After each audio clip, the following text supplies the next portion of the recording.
আল্লাহ পাক রব্বুল আলামিন পবিত্র কোরআনের সূরা বাকারায় বলেন, আতা'মুরুনা আন-নাসা বিল বিররি ওয়া তানসাউনা আনফুসাকুম ওয়া আনতুম তাতলুনাল কিতাব।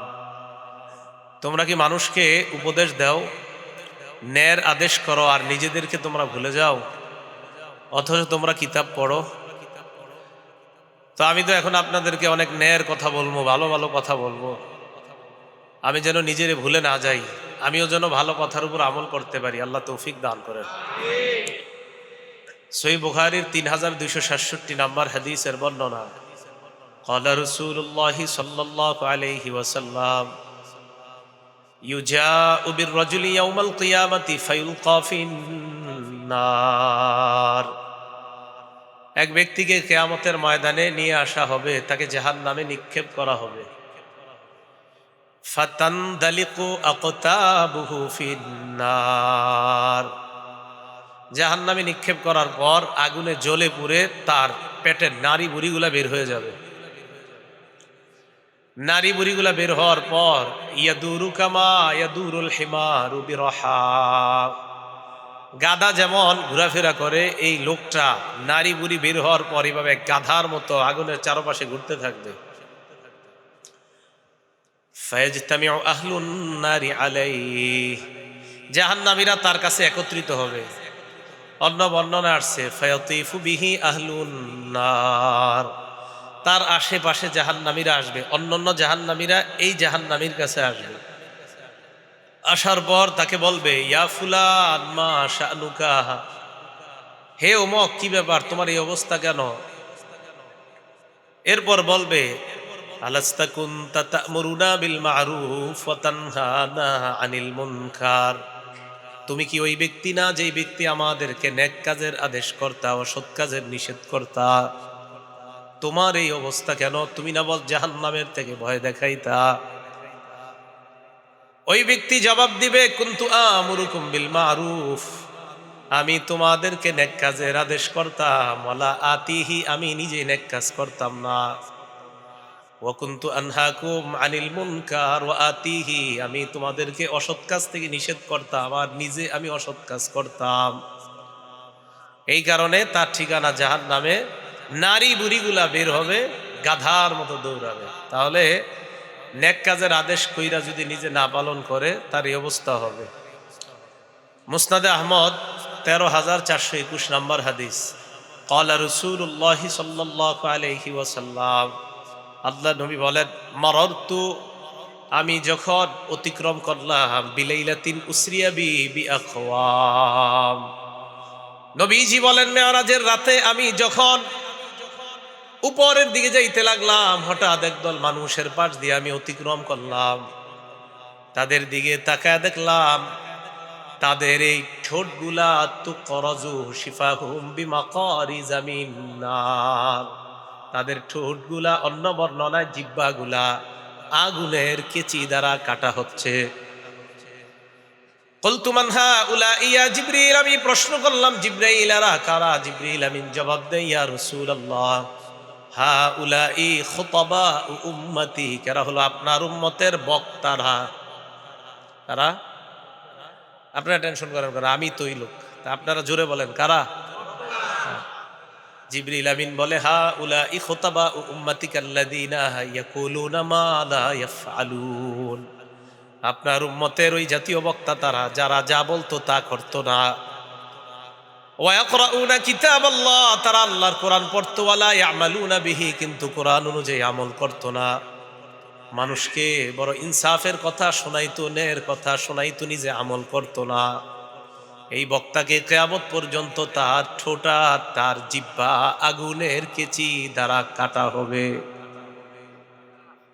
তো আল্লাহ যাতে আমি ওই জাতীয় বক্তাদের অন্তর্ভুক্ত না হয়ে যাই, এই জন্য আপনারা দোয়া করতে থাকবেন, আমার মুখ দিয়ে যেন উল্টাপাল্টা কথা না বের হয়, আর যা বলি ওই অনুযায়ী যেন আমি আমল করতে পারি। আল্লাহ তৌফিক দান করেন।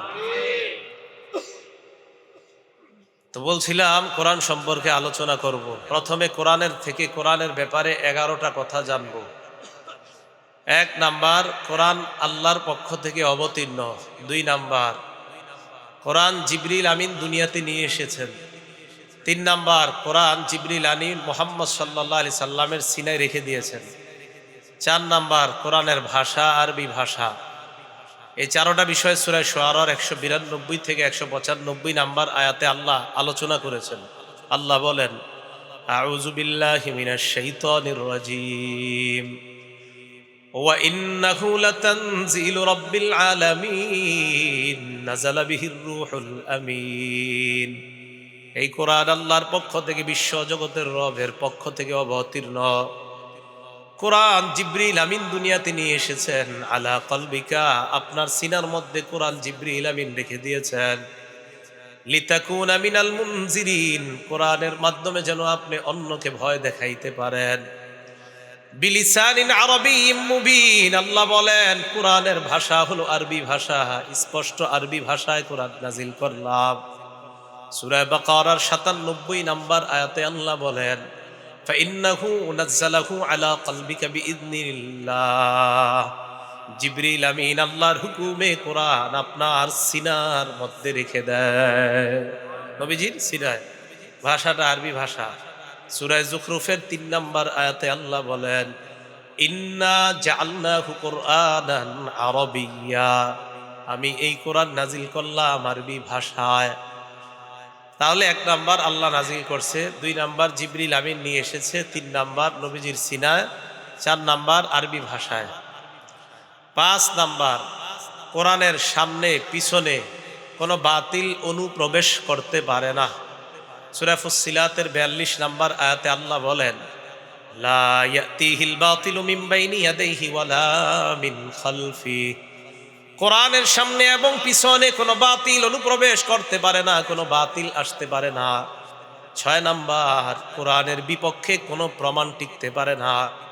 সূরা ফুরকানের ৩৩ নাম্বার আয়াতে আল্লাহ বলেন, ওয়ালা ইয়াতুনাকা বিমাসালিন ইল্লা জিনাকা বিল হক ওয়া আহসানা তাফসীরা। আল্লাহ বলেন, তারা আপনার কাছে যে কোনো দৃষ্টান্ত নিয়ে আসে কোরআনের বিরুদ্ধে, আমি আল্লাহ এর চাইতে উত্তম ব্যাখ্যা তাদেরকে জানায়া দেই। তারা কোনো প্রমাণ পেশ করলে এগুলা বেল থাকে না, খাওয়া থাকে না। সূরা আম্বিয়াতে আল্লাহ বলেন, বাল নাকযিফু বিল হাক্কি আলাল বাতিল, আমি আল্লাহ বাতিলের উপর হককে যখন নিক্ষেপ করি, ফায়াদমাগুহু ফাইদা হুয়া যাহিক, হক বাতিলকে চূর্ণ বিচূর্ণ করে দেয়। কোরআন এমন এক হক, এটা যখন বাতিলের উপর পড়বে, এই বাতিল আর টিকবে না, বাতিল চূর্ণ বিচূর্ণ হয়ে যাবে। তাই কোরআন মুসলমানের সবচাইতে প্রধান একটা অস্ত্রের নাম হলো কোরআন। এই কোরআন ছেড়ে দেওয়া যাবে না, কোরআন ছেড়ে দেওয়া যাবে না। ৭ নাম্বার, কোরআন নূর, কোরআন আলো। এই কোরআনের কাছে যারা যাবে, এই কোরআনের আলোর দ্বারা আল্লাহ তাদেরকে হেদায়েত দান করবে। সূরা শুরা ৫২ নাম্বার আয়াত আল্লাহ বলেন, ওয়ালাকিন জাআলনাহু নূরান নাহদি বিহি মান নাশাউ মিন ইবাদিনা। আল্লাহ বলেন, এই কোরআন এমন এক নূর, এই নূরের মাধ্যমে আমার বান্দাদের মধ্য থেকে যাদেরকে চাই আমি আল্লাহ তাদেরকে হেদায়েত দিয়ে দেই, আমি তাদেরকে আলো দেখা দেই। ৮ নাম্বার, কোরআন এমন এক কোরআন, এটা হলো আরোগ্য, কোরআন হলো হেদায়েত, কোরআন হলো রহমত। সূরা ইউনূসের ৫৭ নাম্বার আয়াতে আল্লাহ বলেন, ইয়া আইয়ুহান নাস ক্বাদ জাআতকুম মাউইযাতুম মির রাব্বিকুম ওয়া শিফাউল লিমা ফিস সুদূর। হে মানুষ, তোমাদের কাছে এমন এক উপদেশ এসেছে, কোরআন এমন এক উপদেশ, শিফাউল লিমা ফিস সুদূর, অন্তরের মধ্যে যত রোগ আছে, হিংসা বিদ্বেষ অহংকার যা আছে অন্তরের মধ্যে, এইগুলার ঔষধ যদি চাও, কোরআন নিয়মিত তেলাওয়াত করা শুরু করে দাও, তোমার অন্তরের সমস্ত রোগ বিমারিগুলা বের হয়ে যাবে। কোরআন হলো আরোগ্য, ওয়া হুদা, কোরআন হলো হেদায়েত, ওয়া রাহমা লিল মুমিনিন, কোরআন গোটা জগতের যত মুমিন আছে তাদের জন্য হলো কোরআন রহমত।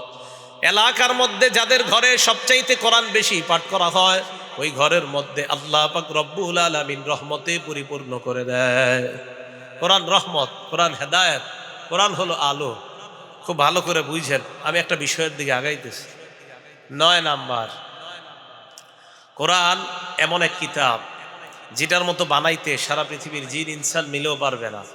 সূরা বানী ইসরাঈল ৮৮ নাম্বার আয়াত আল্লাহ বলেন, قل لئن اجتمعت الإنس والجن على أن يأتوا بمثل هذا القرآن নবী আপনি বলেন যদি জিন ইনসান সবাই মিলে এই কোরআনের মতো বানাইতে চায় লা ইয়াতুনা বিমিসলিহি আমি আল্লাহ অগ্রিম জানায়া দিলাম এই কোরআনের মতো সবাই মিলেও বানাইতে পারবে না।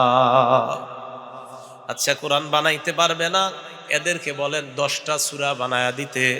সূরা হুদের 13 নম্বর আয়াতে আল্লাহ বলেন আম ইয়াকুলুনা ইফতারা, বেঈমানরা কয় মুহাম্মদ সাল্লাল্লাহু আলাইহি ওয়াসাল্লাম এই কোরআন নাকি নিজের পক্ষ থেকে বানিয়েছে, বলেন নাউজুবিল্লাহ।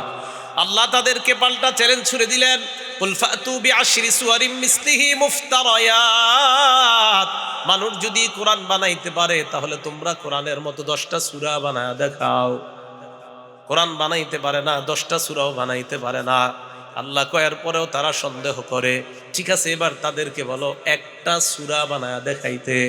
সূরা বাকারার 23 নম্বর আয়াতে আল্লাহ বলেন ওয়া ইন কুনতুম ফি রাইবিম মিম্মা নাযালনা আলা আবদিনা ফাতু বিসূরাতিম মিন মিসলি, যদি তোমরা আমি আমার নবীর উপর যা নাজিল করলাম, আমার বান্দা মুহাম্মদ সাল্লাল্লাহু আলাইহি ওয়াসাল্লামের উপর যা নাজিল করলাম, এই কোরআনের ব্যাপারে যদি তোমরা সন্দিহান হও, যদি সন্দেহ করো, ফাতু বিসূরাতিম মিন মিসলি, তাহলে কোরআনের মতো একটা সূরা বানায় দেখা দাও। পুরা কোরআন বানাইতে পারবে না, 10টাও পারবে না, একটাও পারবে না। আল্লাহ কয় ফাইল্লাম তাফআলু, পারো নাই তোমরা, ওয়ালান তাফআলু, কিয়ামত পর্যন্ত পারবা না। ফাত্তাকুন নার, তাহলে জাহান্নামের আগুনকে ভয় করো। আগুনের ভয় অন্তরের মধ্যে ঢুকাও। কোরআন যদি না মানো জাহান্নামে যাইতে হবে। যেহেতু 10টাও পারো নাই, একটাও পারো নাই, কোরআন বানাইতে পারো নাই, তাই কোরআন সবাইকে দাওয়াত দিয়ে দেয় অতএব এই কোরআন মেনে কোরআনওয়ালা আল্লাহকে তোমরা মেনে নাও।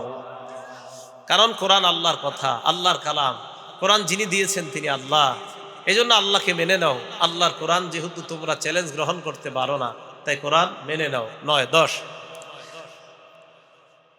এই কোরআন আল্লাহ নাজিল করেছেন, কোরআন হেফাজতের দায়িত্ব আল্লাহ নিয়েছেন। সূরা হিজর 9 নম্বর আয়াত আল্লাহ বলেন আউযু বিল্লাহি মিনাশ শাইতানির রাজীম ইন্না নাহনু নাযালনা যিকরা ওয়া ইন্না লাহু লাহাফিজুন, এই কোরআন আমি নাজিল করলাম, কোরআন আমি আল্লাহ হেফাজত করব। তাহলে কোরআন আল্লাহ নাজিল করলেন, কোরআন আল্লাহ হেফাজত করবেন।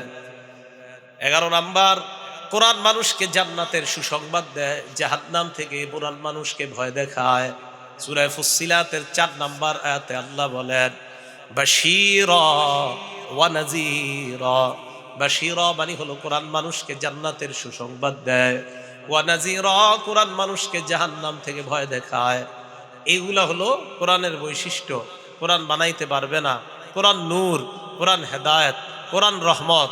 কোরআন আল্লাহ নাজিল করছে, জিবরিল আমিন নিয়ে এসেছেন, নবীজিকে দিয়েছেন, আরবি ভাষায় দিয়েছেন।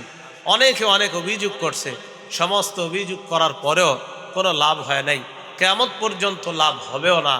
তাই কোরআন সবাইকে দাওয়াত দিচ্ছে, কোরআন যেন মেনে নেয়।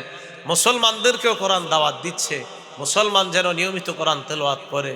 নবীর মাধ্যমে আল্লাহ আমাদেরকে জানিয়ে দিয়েছেন। আল্লাহ বলেন উতলু মা উহিয়া ইলাইকা মিনাল কিতাব, আপনার কাছে ওহী হিসাবে যা অবতীর্ণ করা হয় এই ওহীর বিষয়গুলা উতলু, আপনি তেলাওয়াত করে জনগণকে শোনায়া দেন। কোরআন পড়বেন সবাই ইনশাআল্লাহ। কোরআন পড়লে লাভ কি? লাভগুলো এবার শুনতে থাকেন। 1 নাম্বার, কোরআন যেই ঘরের মধ্যে বেশি পড়বে মানুষ, তাদেরকে প্রতিদান আল্লাহ বাড়ায়া দিবে। শুধু তাই নয়, তাদের মর্যাদা একের পর এক আল্লাহ বাড়াইতেই থাকবেন। সূরা ফাতির আয়াত নাম্বার 29, 30 নাম্বার আয়াতে আল্লাহ বলেন আউযু বিল্লাহি মিনাশ শাইতানির রাজীম ইন্নাল্লাযীনা ইয়াতলুনা কিতাবাল্লাহি ওয়া আকামুস সালাহ ওয়া আনফাকু মিম্মা রাযাকনাহুম সিররাও ওয়া আলানিয়া, নিশ্চয়ই যারা আল্লাহর কোরআন তেলাওয়াত করে, 2 নাম্বার আকামুস সালাহ, নামাজ কায়েম করে, 3 নাম্বার আনফাকু মিম্মা রাযাকনাহুম সিররাও ওয়া আলানিয়া, গোপনে প্রকাশ্যে আমি যাদেরকে রিজিক দান করলাম এই রিজিক থেকে যারা আল্লাহর রাস্তায় খরচ করে, ইয়ারজুনা তিজারা, তারা এমন ব্যবসার আশা করে, লান তাবুর, যেই ব্যবসায় কখনো লস নাই, যেই ব্যবসা কখনো ধ্বংস হবে না, যেই ব্যবসা লাভ আর লাভ। কোরআন পড়লে, নামাজ পড়লে, দান করলে কোনো লস নাই। তা লাভ কি? ফাতিরের 30 নম্বর আয়াতে আল্লাহ বলেন লিওয়াফিয়াহুম উজুরহুম, আল্লাহ তাদেরকে যেন তাদের পরিপূর্ণ প্রতিদান দিয়ে দেয়। ওয়ায়াজিদাহুম মিন ফাদলি, আল্লাহ যেন তাদেরকে প্রতিনিয়ত তাদেরকে অনুগ্রহ বৃদ্ধি করে দেয়। আয়াত প্রমাণ করে যেই ঘরের মধ্যে কোরআন তেলাওয়াত করা হয় ওই ঘরের মধ্যে যত সমস্যা অভাব অনটন আল্লাহ দূর করে দেয়। কোরআন পড়েন, সবাই কোরআন পড়েন। আগে কৃষকরাও সকালবেলা কোরআন পড়তো, সবাই কোরআন পড়তো আগে দেশ গ্রামে। 15-20 বছর আগে কোরআনের আওয়াজ ছিল। যেই মোবাইল আসলো হাতে হাতে, এখন শুধু মাসালা জিগায় মোবাইলে পড়লে হবে কি হবে না, এটা জিগাইতে জিগাইতে আর পড়ে না। হবে, অবশ্যই হবে, মোবাইলে পড়লেও হবে, কিন্তু পড়েননি। মোবাইলে পড়লে হবে কিন্তু পড়েন না তো। আল্লাহ আমাদেরকে কোরআন পড়ার তৌফিক দান করেন। 2 নাম্বার ফজিলত, কোরআনের সাথে যে মহব্বত লাগায়, কোরআনের সাথে যে ভালোবাসা স্থাপন করে, উনি যদি বস্তিরও হয় 10 তলার হয় তার দাম বেড়ে যায়। কি বললাম? বস্তির হইল দাম বেড়ে যায়। দলিল ইবনে মাজাহ হাদিসের একটা কিতাব আছে, এই কিতাবের 218 নাম্বার হাদিস, মুসলিম শরীফও আসছে হাদিসটা। হযরত ওমর ইবনুল খাত্তাব রাদিয়াল্লাহু তাআলা তখন আমিরুল মুমিনিন, তিনি মক্কায় একজনকে প্রশাসনিক কাজের দায়িত্ব দিলেন। যাকে দায়িত্ব দিলেন তার নাম রাফি ইবনু আব্দুল হারিস। শুধু রাফি মনে রাখলে চলবে, রাফি বলেন কি নাম? ওনাকে মক্কার প্রশাসনিক কাজের দায়িত্ব দিলেন ওমর ইবনুল খাত্তাব। এই রাফি লাকিয়া ওমর আব্দুল খাত্তাব বিউসফান, উসফান নামে একটা জায়গা আছে। এই জায়গায় হযরত ওমর ফারুকের সাথে মক্কার ওই প্রশাসক হযরত ওমরের সাথে দেখা করলেন। মক্কার আশেপাশে আবার ছোট ছোট এলাকা আছে, ওই এলাকায় আবার যারা দায়িত্বশীল তাদের লিডার আবার ওই মক্কার প্রশাসনিক কাজের প্রধান যিনি, আবার বুঝেন সবার প্রধান আমিরুল মুমিনিন হযরত ওমর। হযরত ওমর রাদিয়াল্লাহু তাআলা আনহুর অধীনে মক্কার প্রশাসক তখন রাফি। এই রাফি রহমতুল্লাহর অধীনে আবার মক্কার আশেপাশের যে গ্রামগুলা, তো এই গ্রামেরও আবার বিভিন্ন প্রশাসক আছে ছোট ছোট। এইগুলার অধীন কার অধীনে? মক্কার যিনি প্রধান তার অধীনে। তো উসফান নামক জায়গায় হযরত ওমরের যখন সাক্ষাৎ হয়েছে, হযরত ওমর ফারুক খবর নিলেন, কি ব্যাপার, কি অবস্থা তোমার? জি আলহামদুলিল্লাহ ভালো হুজুর। তো হযরত ওমর ফারুক বললেন মানিস্তাখলাফতা আলা আহলিল ওয়াদি, মক্কার আশেপাশে গ্রাম, এই গ্রামগুলোর মধ্যে তুমি কাকে প্রশাসক বানাইছো? রাফে জবাব দিলেন ইবনে আবজা, আমি যাকে প্রশাসক বানিয়েছি তার নাম হলো ইবনু আবজা। বলেন ইবনে আবজা কি নাম? হযরত ওমর কয় এটা আবার কে? মান ইবনু আবজা, ইবনে আবজা আবার কে? রাফে জবাব দেয় রাজুলুম মিন মাওয়ালিনা, তিনি হলেন আমাদের একজন আজাদকৃত গোলাম। আজাদকৃত? হযরত ওমর ফারুক বললেন এটা আবার কি করলা? ফাস্তাখলাফতা আলা আহলিল ওয়াদি রাজুলাম মিন মাওয়ালিকুম, একজন গোলামকে তোমরা প্রশাসক বানায়া দিলা, একজন গোলামকে তুমি এত বড় দায়িত্ব দিয়ে দিলা। রাফে রহমতুল্লাহ জবাব দেয় আমিরুল মুমিনিন তিনি যদিও গোলাম, তার মধ্যে আলাদা 3টা গুণ আছে। কয়টা? 1 নাম্বার ইন্নাহু লাকারিউল লিকিতাবিল্লাহ, তিনি আল্লাহর কোরআনের অভিজ্ঞ ব্যক্তি। 2 নাম্বার আলিমুন বিল ফারাইজ, ইলমুল ফারাইজের ব্যাপারে তার অনেক দক্ষতা। 3 নাম্বার কাযিন, উনি বিচার সুন্দর করতে পারে আমিরুল মুমিনিন। এই 3 গুণ থাকার কারণে আমি তাকে গ্রাম্য প্রশাসনিক কাজের দায়িত্বে নিয়োজিত করে দিলাম। ওমর ফারুক বলেন আসল কথা হলো আমা ইন্না নবিয়াকুম সাল্লাল্লাহু আলাইহি ওয়াসাল্লাম ক্বাল, নবীজি বলেছেন ইন্নাল্লাহা ইয়ারফাউ বিহাদাল কিতাবি আকওয়ামা, কোরআন এমন এক কিতাব, এই কিতাবের সাথে যার সম্পর্ক তৈরি হয়ে যায়, গোলামও যদি কোরআনের সাথে সম্পর্ক তৈরি করে নেয়, ইয়ারফাউ বিহাদাল কিতাবি আকওয়ামা, আল্লাহ কোরআনের কারণে ওই মানুষগুলার মর্যাদা বাড়ায় দেয়। গোলাম কোরআনের সাথে সম্পর্ক রাখছে, মর্যাদা বেড়ে গেছে। আমাদের দেশে যে ছেলেগুলো আন্তর্জাতিকভাবে নাম করতেছে, বেশিরভাগের ইতিহাস তালাশ করেন, এদের মা বাবা তো বড় লোক না, ধনী না। এই যে কয়দিন আগে যে তাকরিম ছেলেটা, ওদের বাড়ি হলো সিরাজগঞ্জ, ছিল চরে বাড়িঘর সব নিয়ে নিস আপনার ওই যে নদীর পানিতে, এরপরে নাগরপুরা এসে বাড়ি করছে টাঙ্গাইল। এই বাড়ি দেখবেন একদম কি অবস্থা বাড়ির, তো এই ছেলে কোরআনের সাথে তার সম্পর্ক লাগার কারণে সারা দুনিয়া, ও অথচ টিনের ঘরে থাকে কিন্তু ওর নাম পুরা দুনিয়া জানে এই কোরআন। তাহলে কোরআন সম্মান বাড়ায় না? কোরআন সম্মান। অনেক 20 তালার মালিকরা আপনারা চিনেন না, কেউ এরকম আছে যে 10টা বাড়ির মালিক কেউ নাম জানেন না, কিন্তু এই যে টিনের ঘরের ছেলেটার নাম পুরা দুনিয়া জানে। কোরআন, কোরআনের সাথে যার সম্পর্ক লাগবে তার মর্যাদা বেড়ে যাবে। ইন্নাল্লাহা ইয়ারফাউ বিহাদাল কিতাবি আকওয়ামা, নিশ্চয় আল্লাহ পাক রব্বুল আলামিন এই কোরআনের মাধ্যমে, এই কিতাবের মাধ্যমে একদল মানুষকে মর্যাদা বাড়ায় দেয়, সম্মানিত করে দেয়। ওয়ায়াদউ বিহি আখারিন, আরেক দলকে আল্লাহ লাঞ্ছিত করে দেয়। আপনারাও দেখেন আপনাদের এলাকার এই যে ফরিদপুরের হযরত মাওলানা শেখুল হাদিস আব্দুল গাফফার সাহেবকে কে না চিনে বলেন? অথচ আপনাদের এই ফরিদপুরের অনেক ধনী মানুষকে আপনারা কেউ চিনেন না। তো বলতেছিলাম কোরআনের সাথে যাদের সম্পর্ক লাগবে তাদের মর্যাদা বেড়ে যাবে। এগুলো 2 নাম্বার কথা। আবার কোরআনের সাথে সম্পর্ক রাখা যদি বেয়াদবি করে তাদেরকে আল্লাহ লাঞ্ছিত করে। ওয়ায়াদউ বিহি আখারিন, অপর দলকে আল্লাহ লাঞ্ছিত করে। আল্লাহ কোরআনের সাথে মহব্বত রেখে কোরআন অনুযায়ী চলার তৌফিক দান করেন। 3 নাম্বার, কোরআনের একটা অক্ষর যদি কেউ পড়ে তার আমলনামায় 10টা সওয়াব লেখা হয়ে যায়। তিরমিজি শরীফের 2910 নম্বর হাদিসের বর্ণনা, ক্বালা রাসূলুল্লাহ সাল্লাল্লাহু আলাইহি ওয়াসাল্লাম, আল্লাহ নবী বলেন, মান ক্বারা হারফাম মিন কিতাবিল্লাহ ফালাহু বিহি হাসানা ওয়াল হাসানাতু বিআশরি আমসালিহা। নবীজি বলেন কোরআনের একটা অক্ষর যদি কেউ পড়ে তার আমলনামার সাথে সাথে 10টা সওয়াব লিপিবদ্ধ হয়ে যায়। পড়েন আমার সাথে, আলিফ লাম মিম। সবাই পড়ছেন না?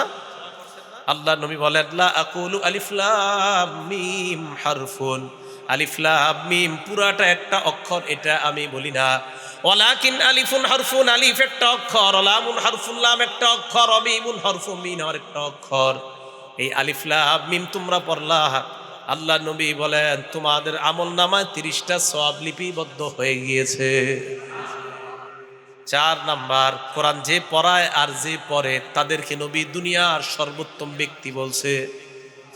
কোরআন যে পড়ে আর যে পড়ায় তাদেরকে দুনিয়ার সর্বোত্তম ব্যক্তি বলছে। এই তিরমিজি শরীফের আগের হাদিসটা 2909 নম্বর হাদিস। ক্বালা রাসূলুল্লাহ সাল্লাল্লাহু আলাইহি ওয়াসাল্লাম, খায়রুকুম মান তাআল্লামাল কুরআনা ওয়া আল্লামা, তোমাদের মধ্যে সর্বোত্তম ওই ব্যক্তি যে কোরআন শিখে এবং অন্যকে শিখায়। এলাকার ছোট্ট ছোট্ট মুক্তবের মধ্যে উস্তাদরা ছাত্রদেরকে পড়ায়, বলো আলিফ, ছাত্র পড়ে আলিফ, বলো বা, ছাত্র পড়ে বা, বলো 2 নুক্তাওয়ালা কফ, ছাত্র পড়ে 2 নুক্তাওয়ালা কফ। এই যে উস্তাদ পড়ে আর ছাত্র পড়ে, উস্তাদ পড়ায় আর ছাত্র পড়ে, আল্লাহ নবীর ভাষায় নবী বলেন আমি তোমাদেরকে দুনিয়ার সর্বোত্তম ব্যক্তি বলে ঘোষণা করলাম। আপনি মানেন আর না মানেন, রসুলের কথা এটা মানতেই হবে। না মানলে আপনার লস, মানলে আপনার লাভ। তাহলে যারা পড়ছে মাদ্রাসায়, যারা পড়াচ্ছে তারা দুনিয়ার সর্বোত্তম ব্যক্তি। 5 নাম্বার, যে ব্যক্তি কোরআন পড়ে তার দৃষ্টান্ত সুস্বাদু ঘ্রাণযুক্ত কমলা লেবুর মতো। কমলা লেবু যদিও আসলে কমলা লেবু না, এটা আরবে পাওয়া যায় ফলটা, উত্রুজ্জার মতো আসছে হাদিসে। উত্রুজ্জাটা অনেকটা মালটার মতো, তবে মালটা না, এটা আরবে পাওয়া যায়। সহিহ বুখারী হাদিস নাম্বার 5427 নম্বর হাদিস। ক্বালা রাসূলুল্লাহ সাল্লাল্লাহু আলাইহি ওয়াসাল্লাম, আল্লাহ নবী বলেন মাসালুল মুমিনিল্লাযী ইয়াকরাউল কুরআন কামাসালিল উতরুজ্জা, যেই মুসলমান, যেই মুমিন কোরআন পড়ে তার দৃষ্টান্ত হলো মালটার মতো বা কমলা লেবুর মতো। রিহুহা তাইয়্যিবুন ওয়া তা'মুহা তাইয়্যিবুন, যার ঘ্রাণও বড় চমৎকার, যার স্বাদও বড় চমৎকার। ইমানদার যদি কোরআন পড়ে ঈমানের কারণে আর কোরআন পড়ার কারণে, এই 2টা গুণের কারণে, 1 নাম্বার ঈমান, 2 নাম্বার কোরআন, দুটোটার কারণে ওই ঈমানদার আল্লাহর কাছে স্বাদ এবং ঘ্রাণওয়ালা ঈমানদার হয়ে যায়। একজন কোরআন পড়ে আর একজন পড়ে না, আল্লাহ কয় এটার ঘ্রাণ আছে আমার কাছে খুব বেশি, আল্লাহর কাছে ঘ্রাণযুক্ত ঈমানদার হয়ে যায়। ওয়া মাসালুল মুমিনিল্লাযী লা ইয়াকরাউল কুরআন, যে ঈমানদার কোরআন পড়ে না তার দৃষ্টান্ত মাসালুত তামর, খেজুরের মতো। বলেন যে ঈমানদার কোরআন পড়ে না তার দৃষ্টান্ত কার মতো? খেজুর। খেজুর কিসের মতো? খেজুরের মতো। লা রিহালাহা, লা রিহালাহা, খেজুরের ঘ্রাণ নাই। ওয়া তা'মুহা তাইয়্যিবুন, তবে খেজুর মিষ্টি। তা'মুহা হুলবুন, তার মিষ্টতা আছে। ইমান থাকার কারণে তার মাঝে একটা স্বাদ আছে, কিন্তু কোরআন না পড়ার কারণে তার ঘ্রাণ নাই। তাহলে দুই মুমিন একসাথে আছে, একজন কোরআন পড়ে আরেকজন কোরআন পড়ে না, ইমানের কারণে তার স্বাদ আছে, আরেক মুমিনের ইমানও আছে, কোরআনও আছে, তার স্বাদও আছে, আবার আজীব একটা ঘ্রাণও আছে, ঠিক আছে, তার একটা ঘ্রাণও আছে। 3 নাম্বার, ওমাসালুল মুনাফিকিল্লাযী ইয়াকরাউল কুরআন কামাসালির রাইহানা। দেখেন কোরআনের কি দাম। কোন মুনাফিক যদি কোরআন পড়ে তার দৃষ্টান্ত গোলাপ ফুলের মতো। কোন মুনাফিক কোরআন পড়ে তার দৃষ্টান্ত গোলাপ ফুলের মতো। গোলাপ ফুলকে, এই গোলাপ ফুলের ঘ্রাণ বড় চমৎকার, তা'মুহা মুরগুন, তবে স্বাদ একদম তিতা। মুনাফিক হওয়ার কারণে স্বাদ নাই, তবে ঘ্রাণ আছে। 4 নাম্বার, ওমাসালুল মুনাফিকিল্লাযী লা ইয়াকরাউল কুরআন। যে মুনাফিক সমাজে বইলা বেড়ায় আমি ইমানদার, আসলে ইমানদার না, দিলেও ইমান নাই, মুখে শুধু বলে ইমানদার। 1 নাম্বার তার মুনাফিকি পরিচয়। 2 নাম্বার সে কোরআন পড়ে না, নামাজও পড়ে না, কোরআনও পড়ে না। তার দৃষ্টান্ত কামাসালিল হানজালা, মাকাল ফলের মতো। যেই মাকাল ফলের ঘ্রাণও নাই, তার স্বাদ একদম তিতা। তাহলে যেই ইমানদার কোরআন পড়ে তার দৃষ্টান্ত গ্রানওয়ালা এবং স্বাদওয়ালা ফলের মতো। তাহলে আমরা ইনশাআল্লাহ গ্রানওয়ালা এবং স্বাদওয়ালা ইমানদার যেন হতে পারি, আল্লাহ তৌফিক দান করেন। তার মাদ্রাসায় যে ছেলেগুলা পড়াশোনা করে, আপনারা বলেন বক্তব্যে মাদ্রাসায় অথবা উলামায়ে কেরাম যারা পড়ায়, তাদের তো 24 ঘন্টা তাদের থেকে একটা ওই কোরআনের গ্রান বের হতেই থাকে। কি কথা বিশ্বাস হয়েছে তো সবার? কেন হবে না? বুখারী শরীফের 5427 নাম্বার হাদিসের বর্ণনা বললাম এটা। 6 নাম্বার, রাতের বেলা আপনি একা একা উঠে কোরআন পড়তেছেন 2টা 3টায় বা 3:30টায়, কথার কথা, হ্যাঁ 3:30টায় উঠছেন, অথবা বাচ্চাদেরকে উঠাই দিয়েছেন, এলাকার সবাই ঘুমায়, এলাকার কেউ কোরআন শোনার মতো নাই। আল্লাহ নবী কয় তো কি হয়েছে, কেউ না শুনলে ফেরেশতারা শুনে। কারা শুনে? দলিল মুসলিম শরীফের 796 নাম্বার হাদিস। আমাদের মাদ্রাসার পাঠ্যপুস্তক অনুসারে মোট হাদিস সংখ্যা হবে 3033টা। এই অনুসারে মোট হাদিস সংখ্যা হবে 796। ক্বালা রাসূলুল্লাহি সাল্লাল্লাহু আলাইহি ওয়াসাল্লাম। আচ্ছা, নবীজি শেষের দিকে কথাটা বলছে, পুরা হাদিসটা শোনেন, এটা মজার ঘটনা এই হাদিসটা। হাদিসের বর্ণনাকারী সাহাবার নাম আবু সাঈদ খুদরি রাদিয়াল্লাহু তাআলা আনহু। তিনি যার সম্পর্কে বর্ণনা করেছেন হাদিসটা, তার নাম উসাইদ ইবনে হুযাইর রাদিয়াল্লাহু তাআলা আনহু।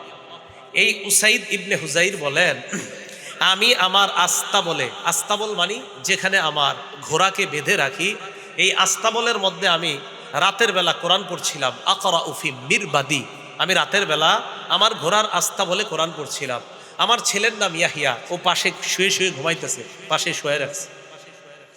তো উসাইদ ইবনে হুযাইর বলেন, আমি কোরআন পড়তে লাগলাম। ইসজালাত ফারাসুহু, উসাইদ ইবনে হুযাইরের ঘোড়াটা লাফানো শুরু করছে।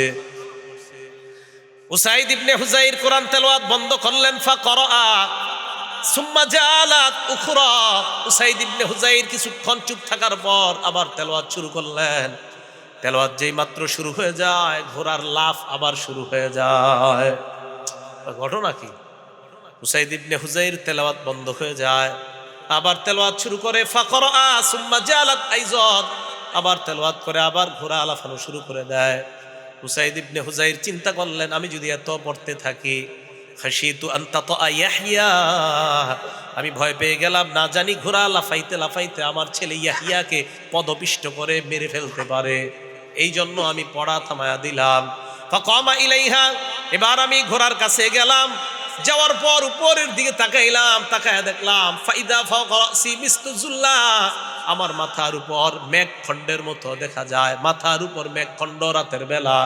এই মেঘখণ্ডের মধ্যে তাকায়া দেখি ফিহা আমসালুস সুরুজ, অনেকগুলা বাতি ওই মেঘখণ্ডের মধ্যে দেখা যায়। বাতি বাতি, অনেকগুলা বাতি একসাথে। আমি তাকায়া রইলাম, হঠাৎ আমি দেখি আরজাত ফিল জাওয়ি, ওই মেঘখণ্ডটা বাতি সহ শূন্যের মধ্যে চলে যায়। হাত্তামা আরাহা, আর দেখতে পাই না। ফালাম্মা গাদাউতু আলা রাসূলিল্লাহি সাল্লাল্লাহু আলাইহি ওয়াসাল্লাম, সকালবেলা আমি আল্লাহ নবীর কাছে আসলাম। আসার পর আল্লাহ নবীকে আমি বলতে লাগলাম, ইয়া রাসূলুল্লাহ বাইনামা আনাল বারিহাতা আকরাউ ফি মিরবাদি, গত রাতে আমি আমার আস্তাবলের মধ্যে কোরআন পড়ছিলাম, হঠাৎ আমার ঘোড়াটা লাফানো শুরু করে দেয়। আল্লাহ নবী কয়, ইকরা ইবনা হুযাইর, ও উসাইদ ইবনে হুযাইর, যদি তুমি আরো তেলাওয়াত করতা। ও হুজুর আরো তো করছি। তারপর হুজুর আরো তেলাওয়াত করলাম, ঘোড়া আরো লাফায়। নবীজি কয়, ইস ইকরা ইবনা হুযাইর, আরো পড়তা। হুজুর আরো পড়ছি তো। আবার ঘোড়া লাফায়, আবার থামলাম। নবী কয় ইকরা ইবনে হুজাইর, ও ইবনে হুজাইর তুমি আরো পড়তা। হুজুর আবার পড়ছি। পরে টেনশন করলাম, আমার ছেলেটার গায়ের মধ্যে এই ঘোড়া লাফাইতে লাফাইতে পা পড়লে আমার ছেলেটা মারা যাবে। নবীজি কয় ইকরা ইবনে হুজাইর, যদি আরো পড়তা। হুজুর আর পড়ি নাই, থাইমা গেছি। নবীজি বললেন তুমি পড়ো নাই, আর কয় না। এবার আল্লাহ নবী কয় ও উসাইদ ইবনে হুজাইর, রাতের বেলা তুমি যখন তেলাওয়াত করতেছিলা, ওই মেঘখণ্ডের মধ্যে যাদেরকে দেখলা, যেই বাতিগুলা দেখলা, এইগুলা বাতি না, তিলকাল মালাইকাতু তাসতামিউ ইলাইকা, এরা হলো আল্লাহর ফেরেশতা, তোমার কোরআন শুনতেছিল। এরা আল্লাহর ফেরেশতা। বলে 3টা 3:30টায় উঠা কোরআন পড়লে কি লস আছে? বলে না কা। এখন কথা হলো হুজুর 3টা বাজে বাচ্চাগুলারে উঠানো কেমন? প্রশ্ন হইতে পারে, ঠিক না? সহিহ বুখারী 699 নাম্বার হাদিস। বলেন কোন কিতাব? এলাকা কোন কিতাব? হাদিস নাম্বার 699। বলেন কয়শো 99? আব্দুল্লাহ ইবনে আব্বাস রাদিয়াল্লাহু তাআলা আনহুর বর্ণনা। এইটা একটু কইতে হইব, কার বর্ণনা? ওনার বয়স তখন 10। বলেন বয়স কত? বয়স তখন। আর আব্দুল্লাহ ইবনে আব্বাস রাদিয়াল্লাহু তাআলা আনহু قال, আব্দুল্লাহ ইবনে আব্বাস রাদিয়াল্লাহু তাআলা আনহুমার বর্ণনা, তিনি বলেন বিত্তু ইনদা খালাতি মাইমুনা রাদিয়াল্লাহু তাআলা আনহা, আমি আমার খালা মাইমুনার বাড়িতে রাত্রিবেলা যাপন করলাম। জানোনি কেন রাত্রি যাপন করলাম? রাতের বেলা আমার টার্গেট আল্লাহ নবী কি করে এটা দেখব। আমি আমার খালার বাড়িতে রাত্রি যাপন করলাম। হঠাৎ আমি দেখলাম ফাকামান নবী সাল্লাল্লাহু আলাইহি ওয়াসাল্লাম ইসাল্লি মিনাল লাইল, আল্লাহ নবীকে দেখলাম রাতের বেলা নবী তাহাজ্জুদ নামাজে দাঁড়ায় যায়। এবার প্রশ্ন, তাহাজ্জুদ নামাজে কখন দাঁড়ায়? সহিহ বুখারীর বর্ণনা 183 নম্বর হাদিসের মধ্যে আসছে। আব্দুল্লাহ ইবনে আব্বাসই বলেন হিনা ইয়াবকা সুলুসুল লাইলিল আখির, রাতের 1/3 যখন, তখন আল্লাহ নবী দাঁড়ায়। আরেকটা বর্ণনা, আল্লাহ নবী যখন দাঁড়িয়েছেন হাত্তা ইদান তাসাফাল লাইল, রাত যখন অর্ধেক হয়ে যায়, এই অর্ধেক হওয়ার পর বিলাইলিন ক্বাবলাহু বিলাইলিন আও বাদাহু, হয়তো রাতের ওই অর্ধেক হওয়ার একটু আগে অথবা রাত অর্ধেক হওয়ার একটু পরে আল্লাহ নবী জাগ্রত হইলেন। রাত অর্ধেক হওয়ার একটু আগে অথবা একটু পরে নবী জাগ্রত হইলেন। হওয়ার পর আমি দেখলাম আল্লাহ নবী নামাজের মধ্যে দাঁড়াইলেন। এটাই বর্ণনাটা। আরেক বর্ণনা আছে, লম্বা বর্ণনা, নবী উঠলেন ফাজাআলা ইয়ামসাহুন নাওমা আন ওয়াজহিহি, সহিহ বুখারী 183 নম্বর হাদিস। মুখ থেকে সব সরাইলেন এইভাবে। এটা সুন্নত, মনে রাখবেন। ঘুম থেকে উঠা এইভাবে চোখ ঢলবেন, এইভাবে দেখবেন ঘুম চলে যাবে। আমার রাসূল করছে, করবেন, ঘুম যাক আর না যাক, নবী যেটা করছেন এরকম। তো নবীজি উঠছেন, ওঠার পর ফাকামা ইলা শান্নিন মুআল্লাকা, আল্লাহ রাসূল এক জায়গায় যাইতেন, পাশে ওনার দেয়ালের মধ্যে একটা পানির মশক ঝুলানো থাকতো, এটা আনতেন। তো আনার পর আব্দুল্লাহ ইবনে আব্বাস বলেন আমি দেখলাম পুরা কি করে। এরপর ওযু করলেন, আমিও করলাম। এরপর নামাজে দাঁড়াইলেন। আমি কুমতু আন ইয়াসারিহি, নবীজির বাম পাশে দাঁড়াইলাম। নবীজি কি করলেন? আখাযা বিরাসি, আমার মাথাটা ধইরা আকামানি আন ইয়ামিনিহি, আমার ডান পাশে দাঁড় করায় দিলেন। এখন আপনাদের প্রশ্ন, হুজুর আব্দুল্লাহ ইবনে আব্বাসের বয়স যে 10 বছর, এটা কই পেলেন? হইতে পারে প্রশ্ন। হ্যাঁ, আব্দুল্লাহ ইবনে আব্বাসের বয়স যে 10 বছর, এটা কোথায় পেলেন? মুসনাদ আহমদ হাদিস নাম্বার 3437 নাম্বার হাদিসে আছে। আব্দুল্লাহ ইবনে আব্বাস বলেন আমি যখন রাতের বেলা আল্লাহ রাসূলের সাথে তাহাজ্জুদ নামাজে দাঁড়াইলাম, ওয়া আনা ইয়াউমা ইযিন ইবনু আশরি সিনিনা, তখন আমার বয়স 10। বয়স কত? বয়স কত? 10। তো সমস্যা কোথায়? 10 বছরের বাচ্চা যদি রাতে 3টা 3:30টায় ওঠে, সমস্যা আছে? আর কেন নাই সমস্যা? ওই 3টায় উঠা ও নামাজ পড়বে, তাহাজ্জুদ পড়বে, আল্লাহর কাছে দোয়া করবে। প্রশ্ন, হুজুর কেন দোয়া করবে? সহিহ বুখারীর বর্ণনা, ইয়ানজিলু রাব্বুনা আযজা ওয়া জাল ফি কুল্লি লাইলাতিন ইলাস সামাঈদ দুনিয়া হিনা ইয়াবকা সুলুসুল লাইলিল আখির, রাতের 1/3 যখন হয়ে যায়, প্রত্যেক রাত্রে আমার রব প্রথম আসমানে আসে। আসার পর বলে মাইয়াদউনি, আমার কাছে যে চাইবে, আমাকে যে ডাকবে, আমাকে যে ডাকবে, ফাস্তাজিব লা, আমি তার ডাকে সাড়া দিব। ওয়া মাইয়াসআলুনি ফাউতিয়া, আমার কাছে যে চাইবে আমি তাকে দিব। ওয়া মাইয়াস্তাগফিরুনি ফাগফির লা, যে আমার কাছে ক্ষমা চাবে আমি তাকে ক্ষমা করব। একটা ছেলে আল্লাহর কাছে যদি বলে আল্লাহ আমার 10 জন বন্ধু আছে, তারা 5 পৃষ্ঠা করে সবক দিতে পারে, আমি 2 পৃষ্ঠা কেন পারি না? মাবুদ তুমি আমাকে তাদের মতো যেন আমিও পারি, আমাকে তৌফিক দিয়ে দাও। হতেও তো পারে রাতের ওই অংশের দোয়া আল্লাহ কবুল করে তাকে ওই 10 জনের মতো মেধাবী আল্লাহ বানায়া দিবেন। এই কথা বুঝে আসছে? তাহলে রাতের বেলা যদি বাচ্চা ওঠে, এটা কি দলিল সহ না দলিল ছাড়া? দলিল সহ। আল্লাহ আমাদেরকে বুঝার তৌফিক দান করেন। খার, বলছিলাম রসুল আকরাম সাল্লাল্লাহু আলাইহি সাল্লাম বলেন তারা ছিল ফেরেশতা। বুঝলে গেছেন নি কোন জায়গায় ছিলাম? মুসলিম শরীফে 796 নম্বর হাদিসে ছিলাম। তো তারা ফেরেশতা, তিলকাল মালাইকা, তারা হলো ফেরেশতা, তারা তোমার পড়া শুনতে ছিল। এবার আল্লাহ নবী বলেন লাউ করাতা, তুমি যদি পড়তেই থাকতা, আসবাহাত হাত্তা ইয়ারাহান নাস মা তাস্তাতিরু ইলাইহিম, তুমি যদি সকাল পর্যন্ত পড়তা, ফজরের আজান শুইনা মুসল্লিরা যখন মসজিদে আসতো তারা সহচক্ষে ফেরেশতাদেরকে দেখতে পাইতো। তাহলে রাতের বেলা কোরআন তেলাওয়াত করা এটাও প্রমাণিত, রাতের বেলা তাহাজ্জুদ পড়া বাচ্চা পড়বে এটাও প্রমাণিত। ওই সময় আল্লাহ দেওয়ার জন্য প্রস্তুত থাকে, তাই বাচ্চারা ওই সময় উঠা তাদেরকে এই অভ্যাস করানো যে আল্লাহর কাছে চাওয়ার অভ্যাস করো, এটাও প্রমাণিত। আর ওই সময় মানুষ যদিও কোরআন তেলাওয়াত না শোনে, ওই সময় ফেরেশতারা কোরআন তেলাওয়াত শোনে, এটাও আমরা হাদিস থেকে প্রমাণ পাইলাম। আল্লাহ আমাদের সকলকে বুঝার তৌফিক দান করেন। 7 নাম্বার কথা, কোরআনের মর্যাদা এত বেশি, 2 ব্যক্তি শহীদ হয়ে গেছে। কয়জন? 2 জন শহীদ হয়েছে। এই 2 জন শহীদ হওয়ার পর কারে কবরে রাখবে? এক কবরে রাখবে 2 জনের আর কি। উহুদের যুদ্ধে প্রায় 70 জন শহীদ হয়েছে। এই শহীদদেরকে নবীজি 2 জনের এক কাফনের কাপড়ের মধ্যে পেঁচাইতেছে। অভাব, আপনার নাই, কাফনের কাপড় নাই, টাকাও নাই, অর্থের সংকট। রসুল আকরাম সাল্লাল্লাহু আলাইহি সাল্লাম 2 শহীদকে এক কাপড়ের মধ্যে পেঁচাইতেছে। সহিহ বুখারীর 1343 নম্বর হাদিস, 1343 1343। এই হাদিসে আসছে কানান নবী সাল্লাল্লাহু আলাইহি ওয়াসাল্লাম ইয়াজমাউ বাইনার রাজুলাইনি মিন কতলা উহুদিন ফি সাওবিন ওয়াহিদ। উহুদের যুদ্ধে যারা শহীদ হয়েছে তাদের মধ্যে 2 ব্যক্তিকে আল্লাহ রাসূল এক কাপড়ের মধ্যে পেঁচাইলেন। পেঁচানোর পর আল্লাহ নবী প্রশ্ন করতেন আইয়ুহুম আকসারু আখজান লিল কুরআন, এই 2 জনের মধ্যে কোরআন পারে বেশি কে? ফাইদা উশিরা ইলা আহাদিহিমা, সাহাবাদের মধ্যে যখন বলা হইতো ইয়া রাসূলুল্লাহ এই 2 জনের মধ্যে ওমকে কোরআন বেশি পারে, আল্লাহ নবী কবরে রাখার সময় কদ্দামাহু ফিল লাহদি, ওই কোরআনওয়ালা শহীদকে আল্লাহ নবী প্রাধান্য দিয়ে কবরের মধ্যে রাখতেন। তাহলে কি বোঝা যায় বলেন? কোরআনওয়ালার মর্যাদা মরার আগে না মরার পরেও? বুঝেন নাই? কোরআনওয়ালার মর্যাদা মরার আগে না পরেও? কোরআনওয়ালার মর্যাদা শহীদ হওয়ার আগে না শহীদ হওয়ার পরেও? আল্লাহ বুঝার তৌফিক দান করেন। 8 নাম্বার, কোরআন যে ব্যক্তি পড়ে, যারা কোরআন পড়ে তারা আল্লাহর পরিবারভুক্ত হয়ে যায়। বলেন কোরআনওয়ালা কার পরিবারভুক্ত? একটু জোরে বলেন, কোরআনওয়ালা কার পরিবারভুক্ত? হ্যাঁ, কোরআনওয়ালা আল্লাহর পরিবারভুক্ত।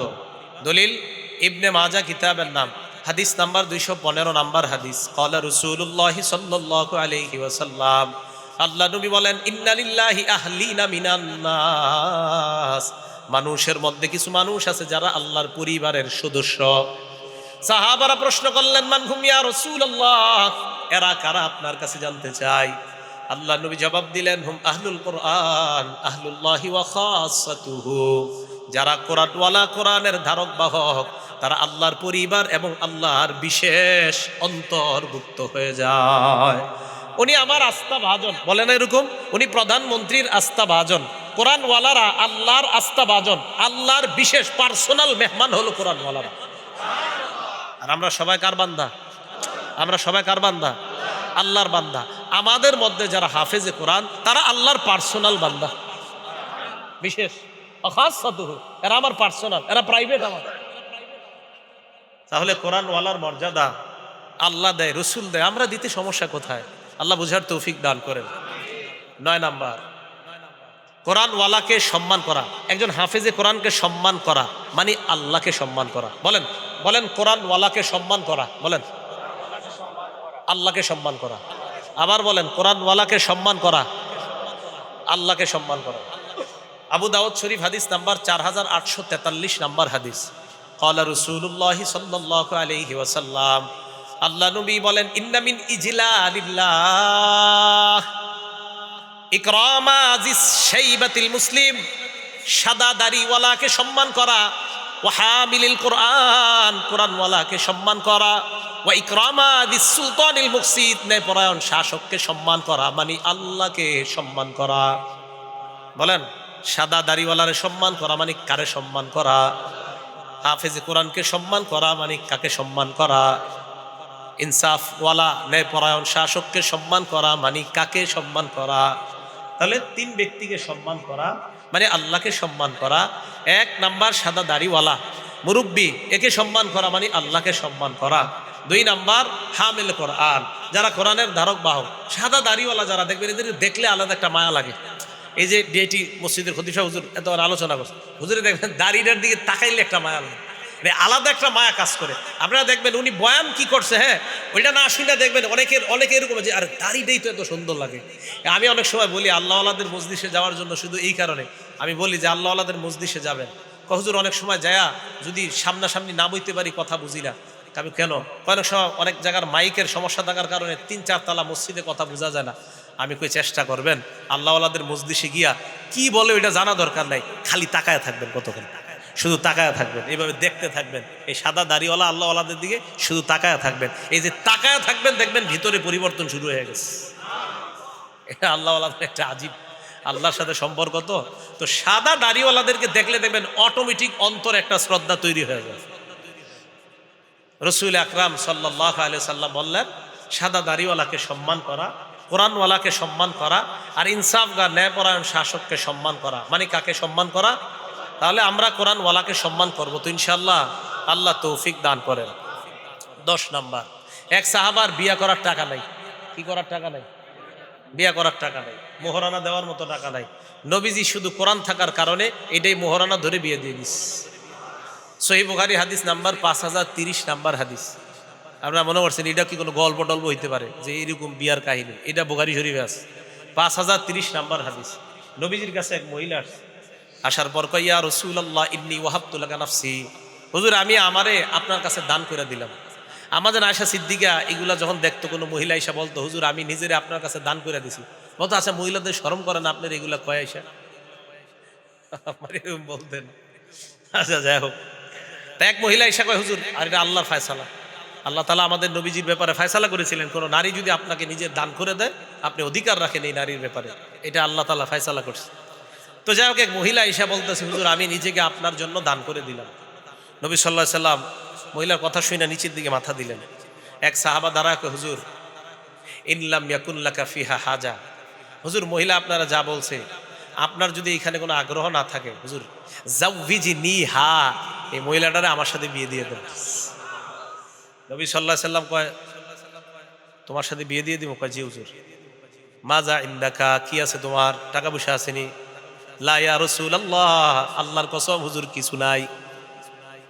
নবীজি বললেন ইযহাব ইলা আহলিকা ফানজুর, বাসা যাও দেখো তোমার হাল ইনদাকা মিন শাইইন, কিছু আছে কিনা দেখো তালাশ করে। ওয়ালাউ খাতিমাম মিন হাদিদ, লোহার একটা আংটিও যদি হয় তালাশ করে পাইলে আমার কাছে নিয়ে আসো। সাহাবা আয়েশা কয় হুজুর লোহার আংটিও নাই, আমার কাছে সবচেয়ে মূল্যবান দামি জিনিস হলো আমার এই লুঙ্গিটা। কথাগুলা শুধু শুধু শুনতেছেন এই নিয়তে শুনে না, মাঝে মাঝে একটু ভাইবেনও। এক সাহাবা নবীজির কয় হুজুর লুঙ্গিটা ছাড়া কিছু নেই। তাদের দিলগুলা কত সাফ ছিল, ঠিক না? কত সাফ দিলওয়ালা মানুষ ছিলেন তারা। হুজুর এই লুঙ্গিটা ছাড়া আর কিছু নেই। নবী সাল্লাল্লাহু আলাইহি সাল্লাম কয় লুঙ্গিটা এত সাফ ছিল। একটা হাদিস মনে পড়ে গেছে, এই শোনাই দিই। তিরমিজি শরীফের 3375 নাম্বার হাদিস।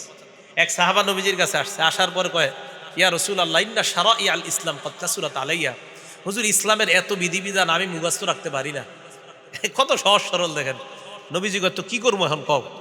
হুজুর আখবিরনি বিআমালিন, এমন একটা আমল আমার সংক্ষেপে শিখাইয়া দেন, আতাশাব্বাসু বিহি, আমি যেটা সবসময় আমল করতে পারি, যেহেতু সব মনে রাখতে পারি না, সংক্ষেপে একটা শিখাইয়া দেন যেটা আমলও করতে পারি, মনেও রাখতে পারি, আর মনলে যেন হুজুর তাড়াতাড়ি জান্নাতে যেতে পারি। নবী সাল্লাল্লাহু আলাইহি সাল্লাম কয় লা ইয়াজালু লিসানুকা রাতাবাম মিন যিকরিল্লাহ, তোমার এই জিহ্বাটা সর্বদা যেন আল্লাহর জিকিরে তরু তাজা হয়ে যায়। জিহ্বাটা সর্বদা আল্লাহর জিকির দ্বারা ভিজিয়ে রাখবা, আল্লাহর জিকির দ্বারা সিক্ত রাখবা, মরবা আর আল্লাহর জান্নাতে প্রবেশ করবা। খুব সহজ সরল ছিলেন সাহাবায়ে কেরাম। যাক বলতেছিলাম তো হুজুর লুঙ্গিটা ছাড়া আমার কিছু নেই। আল্লাহ নবী কয় মিয়া তোমার এই লুঙ্গি যদি মোহর দাও, এটা কাইটা যদি অর্ধেক দাও, অর্ধেক দিয়ে তো কষ্ট হবে তোমার পড়তে, আর অর্ধেক যদি তোমার বউরে দাও, না যাও বিয়া হবে না। কথা কিন্তু শেষ। নবীজি ডাক দিলেন এই শোনো শোনো শোনো, হাল মা কামিনাল কোরআন, তো বিমাজা মা কামিনাল কোরআন অথবা মা মা কামিনাল কোরআন, কোরআনের কিছু পারোনি তুমি? সাহাবা কয় হুজুর জি সূরাতুল কাজা ওয়া কাজা, ওই সূরাটা আমার মুখস্থ আছে। আল্লাহ রাসূল কয় মাল্লাকতুকা হা বিমা মা কামিনাল কোরআন, শুধু কোরআনের কয়েকটা সূরা মুখস্থ পারো, এটাই মোহরানা ধরে তুমি এই মেয়েটাকে শিখাইয়া দিবা, বাস এটাই মোহরানা, মেয়েটাকে তোমার সাথে আমি বিয়ে দিয়ে দিই। কোরআনের দাম আছে, আল্লাহ বুঝার তৌফিক দান করেন। 11 নাম্বার কথা, কিয়ামতের ময়দানে কোরআনওয়ালাকে বলা হবে পড়ো আর উপরে ওঠো, পড়ো আর উপরে ওঠো, পড়ো উপরে ওঠো, পড়ো উপরে ওঠো। যখন শেষ করবা পড়া, ওখানে গিয়ে তোমার স্টেজ শেষ হবে। আবু দাউদ শরীফ 1464 নাম্বার হাদিস, ক্বালা রাসূলুল্লাহি সাল্লাল্লাহু আলাইহি ওয়াসাল্লাম, আল্লাহ নবী বলেন ইউকালু লি সাহিবিল কোরআন, কোরআনওয়ালাকে বলা হবে করা ওয়ারতাকি, পড়তে রাহো আর চড়তে রাহো, পড়ো আর চড়ো, পড়ো আর চড়ো, পড়ো আর ওঠো, পড়ো আর ওঠো, পড়তে থাকো এবং উঠতে থাকো। ওয়ারাত্তিল কামা কুনতা তুরাত্তিলু ফিদ দুনিয়া, ধীরস্থির ভাবে পড়ো, যেমন দুনিয়াতে ধীরস্থির ভাবে পড়তা, ধীরস্থির ভাবে পড়ো। হাফেজ সাহেব যারা আছেন তারাবিতে ধীরস্থিরতার সাথে পড়বেন ইনশাআল্লাহ। হাফেজে কোরআন কারা কারা ছাত্র আছেন এই জায়গায়? হাফেজে কোরআন, হ্যাঁ ইনশাআল্লাহ। আমি খুব ধীরস্থিরতার সাথে পড়ি, পড়বেন তো ইনশাআল্লাহ? আমরা তারাবির সালাতে ইনশাআল্লাহ ধীরস্থিরতার সাথে আমরা কোরআন পড়ব। রসুল আকরাম সাল্লাল্লাহু আলাইহি সাল্লাম বলেন ধীরস্থিরভাবে কোরআন পড়বা, যেমন তুমি ধীরস্থিরতার সাথে দুনিয়াতে কোরআন পড়তা। ফাইন্না মানজিলাকা ইনদা আখিরি আয়াতিন তাকরাউহা, তোমার শেষ সীমানা হলো তুমি যেই জায়গায় শেষ আয়াতটা পড়বা, ওই আয়াত শেষ করবা, ওটাই হবে তোমার শেষ সীমানা। হাফেজে কোরআন সূরা ফাতিহা শুরু করবে, না সে গিয়ে যদি শেষ হয়, তার মর্যাদা হবে 6236টা। কয়টা? 6200। ওলামা ছাড়া অন্যরা বলেন 6236 না 6666 নাকি 66? বলেন আমার সাথে, বলেন 6000, বলেন 666। এটা প্রসিদ্ধ, বলেন এটা প্রসিদ্ধ। 6236 এটা বিশুদ্ধ। বলে একটা প্রসিদ্ধ আর একটা বিশুদ্ধ। প্রসিদ্ধটা উচিত মানা না বিশুদ্ধটা? আল্লাহ বুঝার তৌফিক দান করেন। তাহলে 6666 প্রসিদ্ধ, 6236 বিশুদ্ধ। হ্যাঁ আজকে বাসায় গিয়ে গনেন, গনলে 6236টা হবে। তো ঠিক আছে, হাফেজে কোরআন পড়তে পড়তে যখন শেষ আয়াত পড়বে, ওটাই হবে তার শেষ সীমানা, ওই মর্যাদায় আল্লাহ তাকে অধিষ্ঠিত করবেন। 12 নাম্বার, হাফেজে কোরআনকে কিয়ামতের ময়দানে কোরআন গিয়ে বলবে এই আমার চিনো চিনো, তো হাফেজে কোরআন বলবে না মা আরিফুক, আমি চিনি না তোমার। আরে আমার চিনো না, না চিনি না। মুসনাদে আহমদ 22950 নাম্বার হাদিস। এই কোরআন গিয়ে হাফেজে কোরআন বলবে হাল তারিফুনি, আমার চিনো? তো বলবে না মা আরিফুক, আমি চিনি না। কোরআন বলবে আনা সাহিবুকাল কোরআন, আমি হলাম তোমার দুনিয়ার সাথী কোরআন। আনাল্লাযী আযমাতুকা আনাল্লাযী আযমাতুকা ফিল হাওয়াজির, আমি ওই কোরআন, যেই কোরআন তোমাকে দিনের বেলা পিপাসার্ত রেখেছিলাম, অথবা আযমাতুকা ফিল হাওয়াজির, দিনের বেলা খাইতে দেই নাই, ওয়া আসহারতু লাইলাতাক, রাতের বেলা ঘুমাইতে দেই নাই। এরপর এই কথা বলার পর ইউতল মুলকা বিয়ামিনিহি, ওই হাফেজে কোরআনের ডান হাতে জান্নাতের মালিকানা দিয়ে দেওয়া হবে। ওয়াল খুলদা বিয়াসিরি অথবা বিশিমালিহি, বাম হাতের মধ্যে জান্নাতে থাকার সর্বদা যেন থাকতে পারে। প্রথমে মালিকানা, এরপর হলো রেজিস্টার, প্রথমে মালিকানা, সেল পারমিশন, প্রথমে মালিকানা। আপনারা জায়গা জমিন কিনলে সেল পারমিশন, এরপরে আপনারা যান, টিন লাগে, টিন লাগার পর রেজিস্ট্রেশন করতে হয়। হাফেজে কোরআনের ডান হাতে মালিকানা দেওয়ার পর ওয়াল খুলদা বিশিমালিহি, বাম হাতে জান্নাতে চিরস্থায়ীভাবে থাকার সার্টিফিকেট দেওয়া হবে। তার মাথার মধ্যে সম্মানের মুকুট পরিয়ে দেওয়া হবে। দুনিয়ার মধ্যে যদি কোনো হাফেজে কোরআনের কোনো দাম নাও থাকে, আখেরাতে কিন্তু তার মাথায় সম্মানের মুকুট। মানে আমাদের চোখে যদিও মনে হয় যে হাফেজে কোরআনের দাম নাই। আচ্ছা আপনারা বলেন তো, বাংলাদেশের নামটা সারা পৃথিবীতে সবচেয়ে উজ্জ্বল করছে কারা? এই কথাটা, এটা আপনি মানেন বা না মানেন, এটাই সত্যি কথা।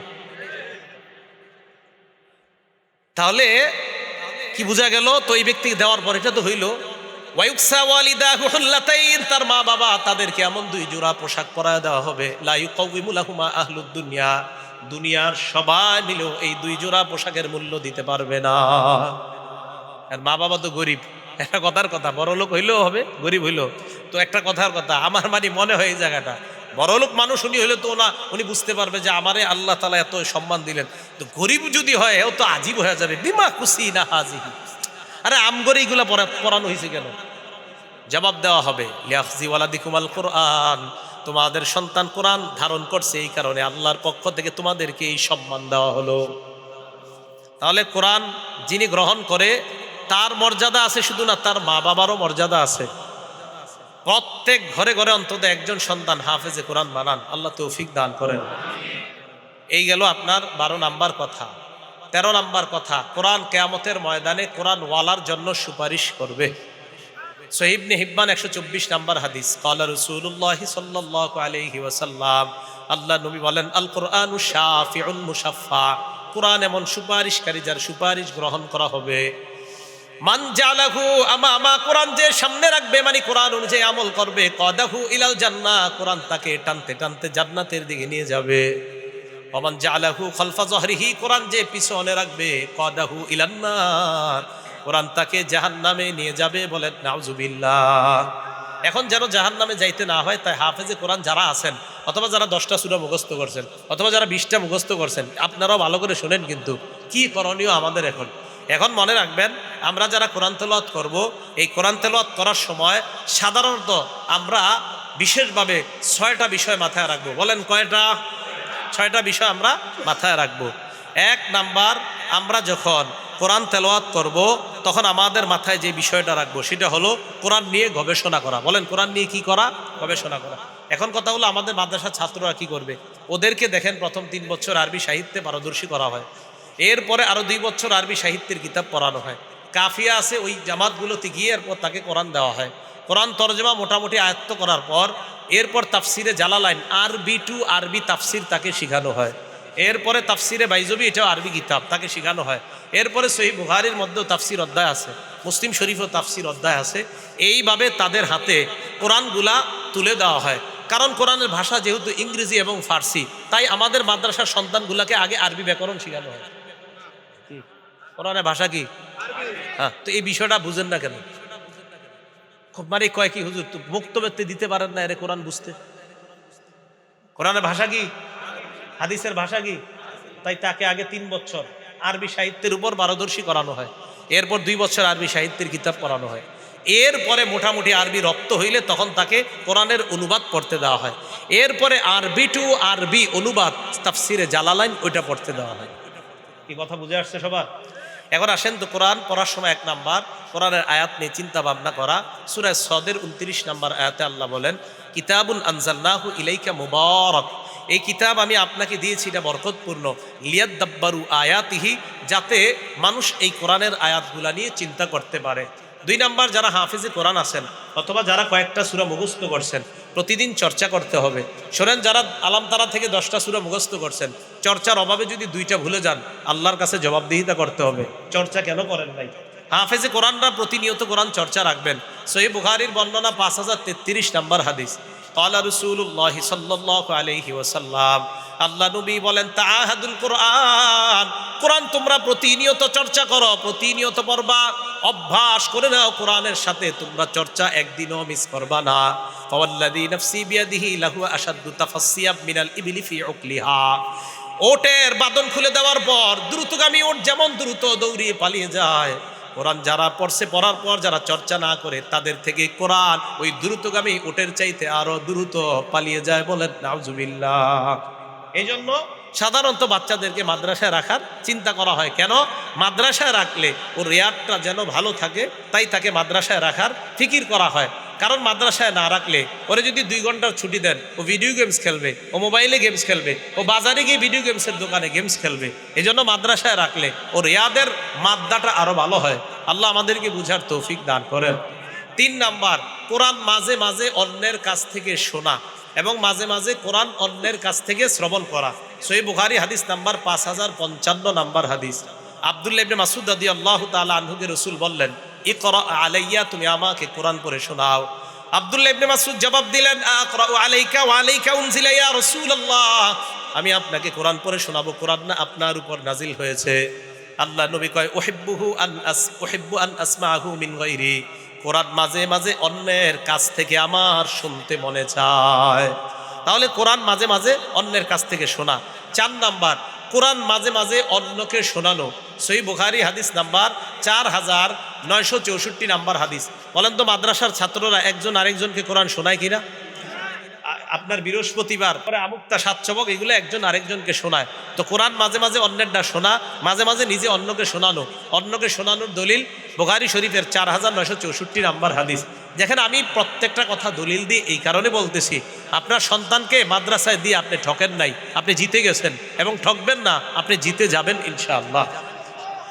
তো 4964 নাম্বার হাদিসে আসছে, রাসূল সাল্লাল্লাহু আলাইহি সাল্লাম ওনার সাহাবা উবাই ইবনে কাবকে বলে, উবাই ইন্নাল্লাহা আমারানি আন আকরা আলাইকা, উবাই আল্লাহ আমাকে বলছে আমি যেন তোমারে কোরআন পড়ে শোনাই। হযরত উবাই বলে, ইয়া রাসূলুল্লাহ আল্লাহু সাম্মানি, হুজুর আল্লাহ কি আমার নামটা নিছে?